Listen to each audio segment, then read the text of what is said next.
ঢাকার হযরত শাহজালাল আন্তর্জাতিক বিমানবন্দরে কার্গো ভিলেজে আগুন লাগার কারণে এখন পর্যন্ত সিলেট ওসমানী আন্তর্জাতিক বিমানবন্দরে ৩টি বিমান জরুরি অবতরণ করেছে। ওসমানী আন্তর্জাতিক বিমানবন্দরে আছেন আমাদের প্রতিনিধি কামরুল ইসলাম মাহি, সরাসরি যুক্ত হচ্ছি তার সঙ্গে। মাহি, বলা চলে যে কিছুটা স্বাভাবিক হচ্ছে সিলেট ওসমানী আন্তর্জাতিক বিমানবন্দরের চিত্র। এখন থেকে প্রায় 10 থেকে 15 মিনিটের মধ্যেই সিঙ্গাপুর গামী একটি ফ্লাইট এখান থেকে উড়ে যাওয়ার কথা রয়েছে। আমি যদি একটি বিমানবন্দরের চিত্র আপনাকে দেখানোর চেষ্টা করি, এখনকার মতো কিন্তু অনেক যাত্রীরা ভেতরে প্রবেশ করছে এবং যাত্রী ঢাকায় বিমানবন্দরে আগুন লাগার পর থেকেই কিন্তু সিলেটের সিলেট আন্তর্জাতিক বিমানবন্দর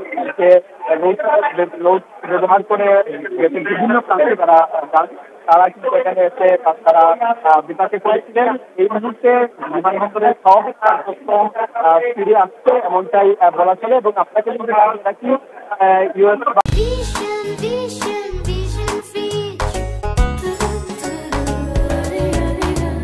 বাংলা এবং বাংলাদেশ বিমানের 3টি বিমান এখানে জরুরি অবতরণ করেছিল। এর মধ্যে একটি যাত্রীবাহী বিমান ছিল এবং 2টি বোয়িং বিমান ছিল। এর মধ্যে একটি এসেছিল রিয়াদ থেকে, আরেকটি সিঙ্গাপুর এবং মালে থেকে আরেকটি বিমান এখানে জরুরি অবতরণ করেছিল। অবতরণ করার কিন্তু এখানকার যে স্বাভাবিক যে চিত্র সেটি কিন্তু অনেকটাই কিন্তু বিঘ্ন হতে আমরা দেখেছি। এবং যদি আপনাকে জানিয়ে রাখি, বেলা 3টার পর থেকে কিন্তু সিলেট ওসমানী আন্তর্জাতিক বিমানবন্দরে ফ্লাইট অবতরণ করে এবং পাশাপাশি ঢাকা থেকে যে সিলেটগামী বেশ কয়েকটি অভ্যন্তরীণ যে ফ্লাইট রয়েছে সেই ফ্লাইটগুলো কিন্তু নির্ধারিত সময়ে ছেড়ে আসতে পারেনি।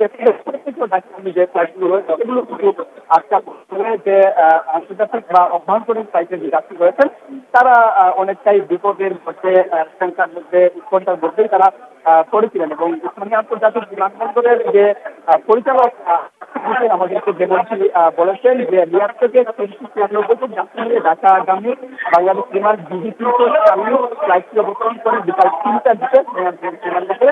তারপরে কিন্তু সন্ধ্যা 6টা 5 মিনিটে আরেকটি বিমান সিঙ্গাপুর থেকে বোয়িং বিমানে অবতরণ করে এবং তারপরে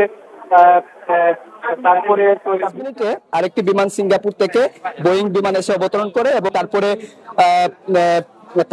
6টা 20 মিনিট মালে থেকে, মালদ্বীপের রাজধানী মালে থেকে আরেকটি বিমান বোয়িং বিমান এসে আসলে অবতরণ করে। এবং অগ্নিকাণ্ডের পর থেকেই কিন্তু ওসমানী আন্তর্জাতিক বিমানবন্দরে একটা চাপ লক্ষ্য করা গেছে। যাত্রী যারা রয়েছেন তাদের মধ্যেও কিন্তু অনেক রকমের দুশ্চিন্তা ছিল। তো সব মিলিয়ে বলা চলে এখনকার মতো পরিস্থিতি স্বাভাবিক হতে চলছে। মুন্নি, ধন্যবাদ মাহি আপনাকে।